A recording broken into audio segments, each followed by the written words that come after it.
Hello and welcome to The Big Picture. Going against opinions of all pollsters and the general sentiment, elections in the United Kingdom has thrown up a huge surprise, with Prime Minister David Cameron-led Conservative Party winning a majority in the 635-member House of Commons. Till even late last evening when the polling was on, the prediction was that it would be a dead heat between the Conservatives and Labour Party led by Ed Miliband, and that the Scottish National Party would play a key role in government formation. Almost like what we saw last year in India, the Tories surprised all to win what looks a comfortable simple majority, which would mean it need not depend on any other party to form the government, unlike in 2010.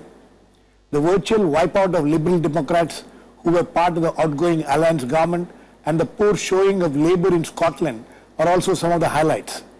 Today we will look at the results and how and why Tories pulled off this surprise result, what role the non-white votes, including the Indian votes, have played, and what kind of an impact this would have on the future of United Kingdom as well as its politics.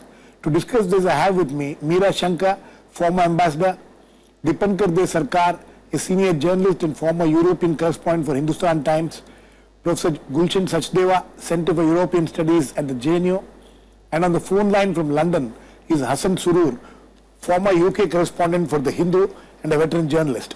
Welcome to all of you. Mr. Surur, you think, how do you look at these results? Till last night we were all told that it's going to be a dead heat, and the people of United Kingdom have surprised all. Yeah, I mean the exit poll, the BBC exit poll actually sort of came as a big surprise to everybody, and nobody was believing it. Everybody thought that the exit poll was actually, because it was exactly the opposite of what all the polls have been saying all these months. Yeah, everybody, I presume even the Conservatives were taken by surprise, just as the BJP was taken by surprise last year by the scale of its victory. So I think Britain is going through a Modi moment actually.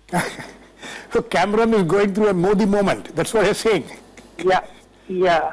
And we will come to how and why of it. If you can please stay on. Meera Shankar? I can't stay for too long, yeah. So, no, Mr. I'll come back to you. Hassan, please just stay on for 10 minutes. I'll come back to you. Okay, all right. Thank you. Meera Shankar? Well, it is Modi movement, yes, actually. Yes, in a sense, because it's a surprise. Everybody was predicting a shaky coalition of one or the other party, because the election was being seen as too close to call. Right. With both the major parties, Labour and the Conservatives, in a dead heat.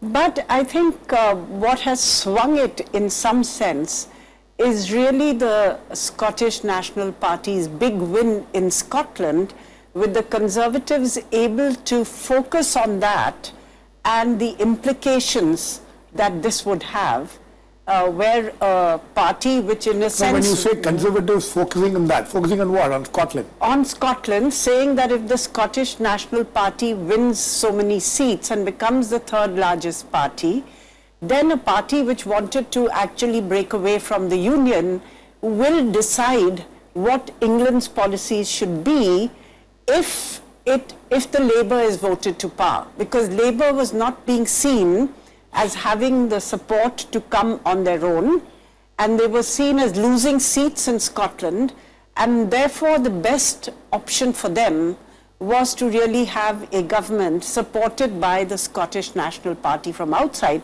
But this rubbed against English nationalism. It rubbed against...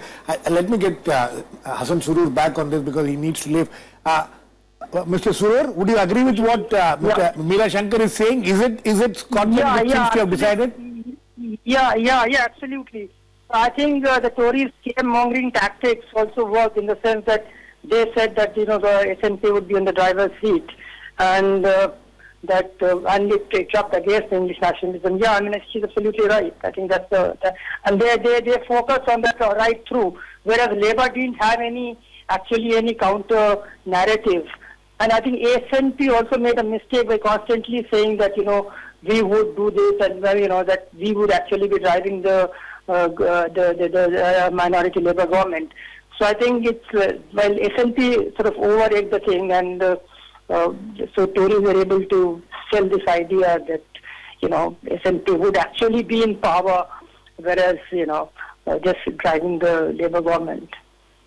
Okay, but if as far as the the non-white vote is concerned, there was this general feeling in the past that at least the South Asian vote, the Indian votes were largely with the Labour. You think that situation has changed in this election?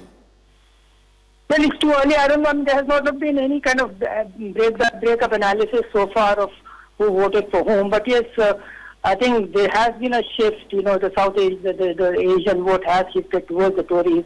But it's not very clear. So far there has been no analysis. I can't say for sure. But obviously it must have weighed in. It did matter, I think. Okay. Cameron. Please stay on, Hassan. I'll come back to you. Yes. I think Prime Minister Cameron made a determined pitch to cultivate the Indian. British community, and since many of them have become much more wealthy than when they first immigrated to the UK, Right. they're not, now solidly behind Labour. They're One not can't really say- the working class which they Yeah, used to one be. can't say to what extent it shifted, but clearly the way in which they used to vote solidly behind Labour, maybe there's a shift in that. It's fewer than before. I'll come to you. So what do you, Gulshan? Well, in fact, there are a couple of issues now which this particular election No, have but thrown. the Conservatives coming back, which was seen as a 50, not even a 50-50 thing. yeah.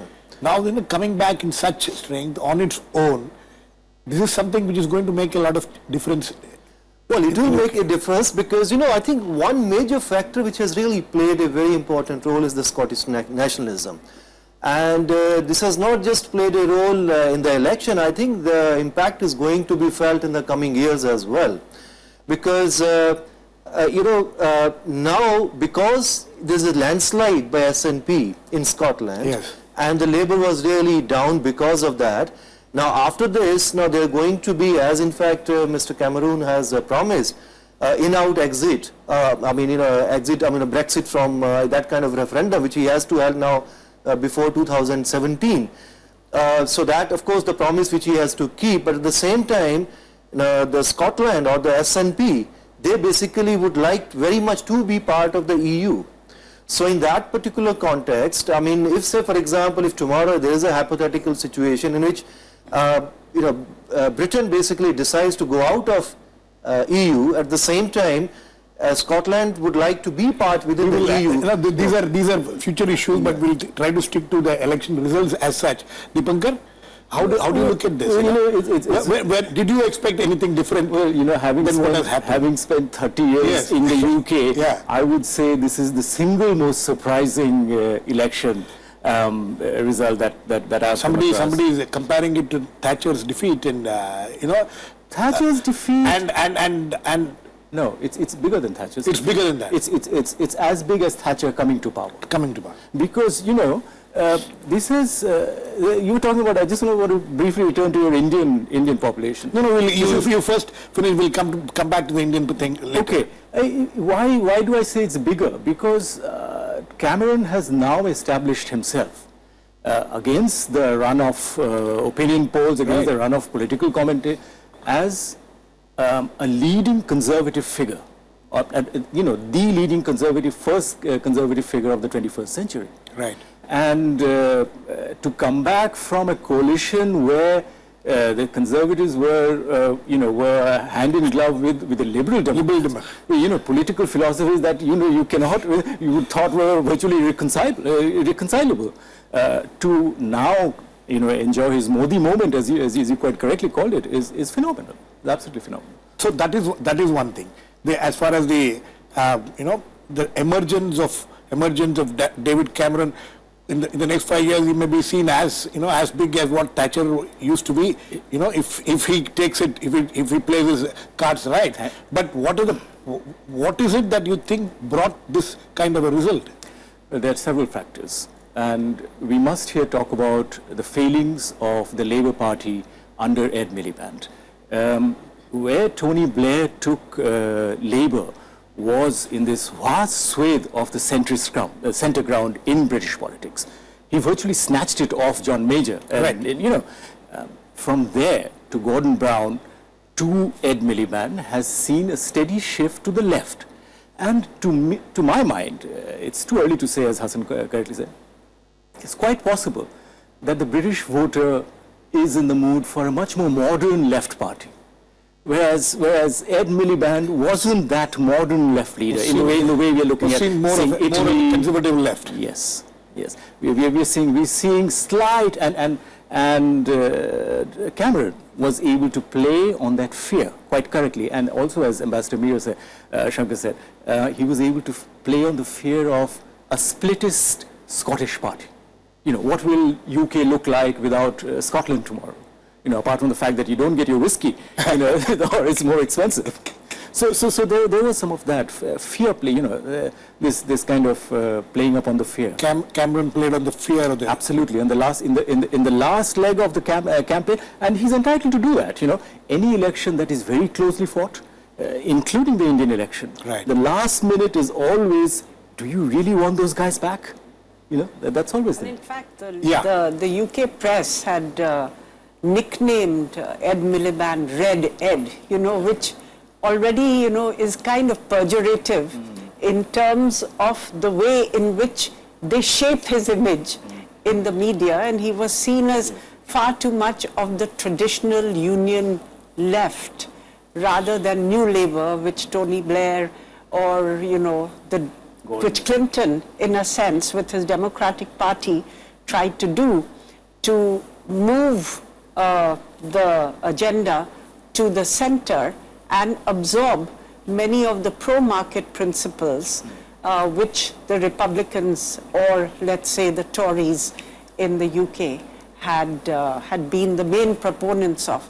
So they made a mixed, a mixed agenda, which included, you know, reshaping welfare, but maintaining it to have it more effective, but also more... We don't know enough about Ed Miliband's economic Yes. policies, as it were, because he didn't say enough. Yes. What we do know is that when he succeeded Gordon Brown, he went back to the trade unions. Yes. Something That's that Tony Blair had distanced himself from without actually, you know, divorcing himself from that, because that is your base. moorings of labor. Gulshan, from what both of them are saying, so the people of UK feel that, you know, David Cameron is a conservative, but, you know, he's more acceptable than what Ed Miliband was trying to project himself as, and as Dipankar was pointing out, they don't want the left, or, you know, who seem to be too leftist, to be in power.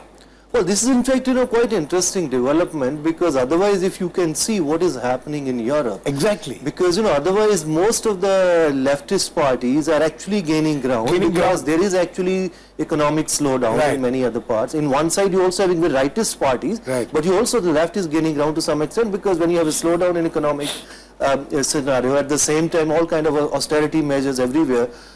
So one would have actually expected Labour to actually gain from this. Exactly. And at the same time, even in this uncertain times in Europe, and Cameron was actually saying that I might actually take, you know, UK out of European Union, which is a kind of a big risk, I mean, you are taking. Despite that, somehow I think the voters have decided that it's safe to be with conservatives, with some kind of whatever the policies they have, rather than going back to policies with all kind of unknown or populist policies with the Labour Party, which might hurt in the long run. So that was also perhaps the reason that it was pretty too close, I mean, in that sense. I mean, Is that it the was message happening. Dipankar people are sending? Well, I would first of all, while agreeing with some of that, I would say that, you know, the difference between, for instance, Greece and the UK are very stark in terms of... Not just Greece, overall, other countries as well. Yeah. Does the UK voter, is it a rejection of the hard left? Yes, it is a rejection of that. Is Ed Miliband the hard left? You know, that I'm not entirely convinced about, because he didn't, not. he didn't really tell us that much. No, his agenda was, he said, I will reshape, I will reshape and reinvigorate the NHS, which the Conservatives are going to wind up. A little bit of higher taxes. They Was there aren't. no clarity in Well, this? there aren't. this is where the scare tactics I will come in. reduce tuition fees. I mean, I think the kind of agenda that Ed Miliband had put forward the Murdoch was press. very, it wasn't that kind of a radical agenda. No, it wasn't. It Which was is a why kind it's of so interesting. The tweaking the social policies. The Murdoch agenda. press came out with its usual tabloid, let it loose, on the Labour Party. Right. So in spite of the fact that, as Ambassador Shankar was saying, he wasn't as far to the left as a lot of people imagined him to As be. it was projected to be. He was projected to be. That's right. And coming to I the think the liberal... third, let me say the third factor Yes. perhaps was that the UK economy has, after a severe downturn in the last 2 years, has bounced back and even, and has been performing relatively better than Compared to the past. its European peers. Right. Exactly. If you look at France, if you look at Italy, if you look at others, the UK economy, and you have to take it that it's from a very severe and savage downturn, but nevertheless it rebounded and was doing better comparatively than other European economies. Okay, and coming to the Liberal Democrats, I want all three of you to respond to this, What happened, here is this party, which as you said right at the beginning, unimaginable for them to have gone and joined hands with Conservatives. 5 years, they get wiped out virtually. Well, my very short, it's too early to say, but my take is that if you are a party wedded to liberal ideologies and principles and founded on those principles, then think twice, thrice, 4 times before joining hands with the right-wing party. Right. Because you cannot take your voters. We have seen this happening in India. We have indeed. But I spoke to teenagers in the UK who were natural Lib Dems. You cannot think of a 19-year-old, voting for Tories, and Labour wasn't quite fitting in. They were natural Lib Dems. The moment these guys imposed university tuition fees, they said, well, this is not the Liberal Party. and this is a part of it. The young must have voted with their feet. Bhushan? Well, I think I think he's right, because when you are a different ideology, if you are not able to keep, this has been happening, as you mentioned, in India and many other countries as well. Slowly and slowly you may become big, but the moment you become part of some other major kind of mainstream party, It swallows you up. It Actually, swallows it you up. swallows This is you what in Congress used to do in India, and even BJP may do later on in some Yes, other it's parts of already India. done. It's already done Yes. in some parts of India. So they're exactly the same thing as Veera happened Shankar? there. Yeah, I would agree with the previous analysis, because the Liberal Democrats are paying a heavy price Huge price. for having partnered with the Conservatives and then departed from their own agenda in the interest of expediency. So they are seen as not having, adhered to the ideas which they propound. Their founding ideas, actually. And so, in a sense, they've become irrelevant. You see that in Germany also, where the FDP was in a coalition with the CDU, and then now, because of basically accepting the CDU's policies, I think the FDP has become a much smaller player. It used to be called the tail which wagged the dog, Right. because both the SPD and the CDU... Which the Liberal Democrats did in the last 5 years, Yes. or supposed to have Yes. done at least. Yes, but no longer. And of course, I think the other interesting thing is that UKIP posed far less of a challenge to the Conservatives than they were being built up to be. In the European elections, the elections to the European Parliament, they'd done very well. They'd done much better than expected in local elections. And there was this question, just as the Scottish National Party will eat into the votes of Labour, will UKIP eat into the votes of the Conservatives? but they've got only one seat. They've got only one seat. They've also been completely wiped out. It is quite possible. Yes, I mean, indeed, their leader, Nigel Farage, has lost. Yes. And I dare say the most political parties, mainly in the UK, would be very relieved by that news. Because nobody wanted to even share the same platform with this man. With the UK Independent Party. With the UK Independent Party. But my fear is that to a certain extent, the UK, it came second in some silver medalists in many constituencies. It may have eaten into actually Labour votes, because there is a rump of the UK working class that is nervous about immigration, and the UK was able to play actually, on I was that. reading Yes. that, they won quite a lot of votes actually. UKIP has won a lot of votes, 4 but million, not seats. 4 million 4 million votes, yes. which is more than SNP. Absolutely. And okay, now coming to the issue of Indian voters there. We are told that there are roughly about over 6 lakh Indian voters in UK. Yes. When that's a figure. Yes. Well, this is being described as the election with the biggest Indian angle to it ever. The biggest Indian diaspora election in the UK ever. Yes. It's absolutely true. You can't quibble with the numbers. The number of Indian origin people in the UK is about 1.7 million, which makes it the largest by far. There were about 59 candidates of Indian origin.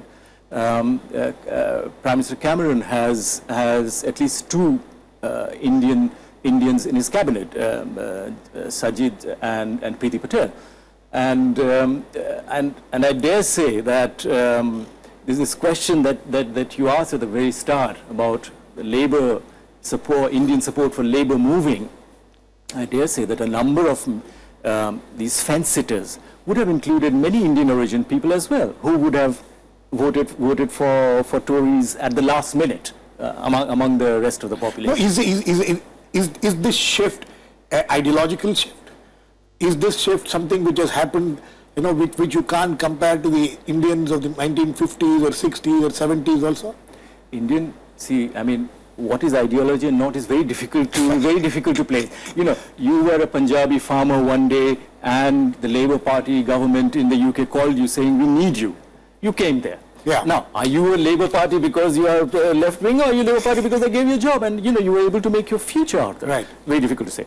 But it is true that Labour so far has been the home for Indians. There's no doubt about it. They were the party that backed India's independence, if we go back. Some 60% of Indian voters in 2010 voted for Labour. Exactly. And that may well have come down to, who knows? I think it will be divided probably between the two parties, but this is a natural. But the attraction towards the Labour has. I think this is a has gone natural. Could I say this is a natural progression for those who become wealthy, because they want to see lower taxes. So when you talk about ideology, we've seen this in the. This you see in America also. Yes, we've seen this in the US with all those with high levels of income. Moving towards many of Republicans. them tend to move towards the Republicans. Right. And those who are in academia, in the intellectual world, journalists and others, very often move towards the Democrats. So it's not as though the community votes as one bloc. And then it depends on the candidate, it depends on the issues. So I think they'll become more like normal voters within the UK, rather than... Then to think of themselves as a Yes. separate community actually. Yeah, the two ways. What is this BAME thing? BAME, is there a vote bank? There has been a lot of discussion. I'll come to you before. Gulshan? The blacks, Ethnic minority. ethnic minorities and the Asians and... Well, to some extent, these things do work in all elections. It might have worked in British elections as well. But I think we are discussing, rightly pointed out by other panelists, the composition of all these communities are also changing. I mean, the kind of Indian community, what used to be in the 60s, 70s, even up to early 80s, is changed. I mean, now you have professionals, now you have more educated, more in the middle class, upper middle class. So obviously their aspirations are different. Their understanding, their ideological, points are different. So they are like voters of any other country. But yes, overall still there might be tilt towards Labour Party, but composition has changed. What's new is that the Conservatives have made a very conscious effort to woo these communities, which they didn't in the past. Why didn't they do it in the past, Dipankar? Why was it not done in the past, and when did they realize that they have to do this? I would slightly rephrase that by saying that they weren't energetic enough, because quite simply the numbers weren't that big. Secondly, they probably thought it's not worth their time. You know, I mean, you have finite time and resources. Where Indians or Asians, if you take the Bangladeshis and the Pakistanis together, were they not as political as they are now? Have they become more political now? They've always been political. I mean, starting with Dadabhai Naoroji. So you know, I mean, the Indian political influence has electrified British politics through down the decades.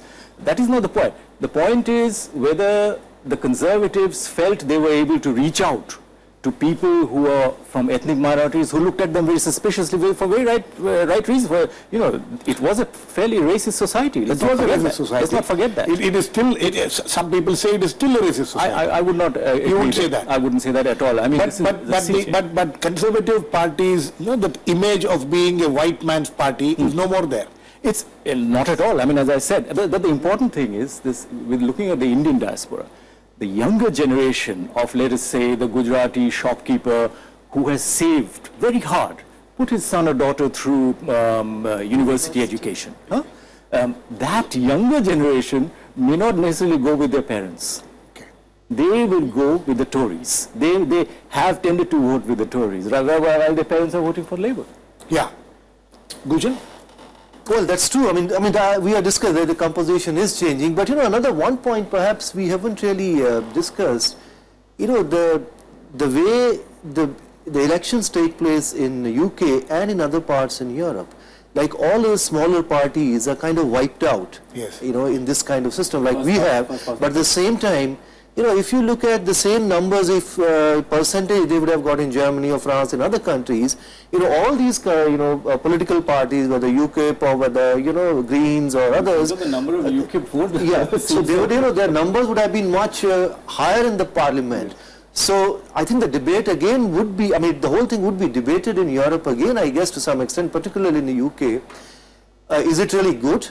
Or it's, I mean, to some extent, I think it has served some purpose, because you can keep many of those parties which actually create a lot of problem otherwise for the society at the margins, but at the same time they are not fully That represented. debate is happening in India, always keeps happening in India. Very quickly, we are running out of time, all three of you quickly. It is said that this election is going to reshape not just politics, UK itself. How do you think that will happen? I'm not sure how it will reshape UK itself, but there are, I mean, looking to the Scotland National Party's results. Looking to the future, I think the question of the Scottish question, if one may say that, will loom large, because there are policy differences between the SNP and the Conservatives. The SNP wants to give more emphasis to welfare and to supportive policies. The Conservatives want austerity. On immigration, the SNP welcomes immigration. They've said that they would again reinstate the rule to allow Indian students to work for 2 years after finishing their degree, and they are for being in Europe. Whereas on immigration, the Conservatives are far tougher. On economic policy, there are differences. Conservatives have a majority, and Dipankar, very quick last word. No, this can sharpen the differences. Very quickly, last words to you. You think the Scottish nationalism, which has come to the fore now, will reshape the way the UK politics? Absolutely. I think we're looking at a nation growing up. Even at this late stage in history, I think we are looking at the UK becoming a more federal state. And maybe it should look at India to learn how to manage.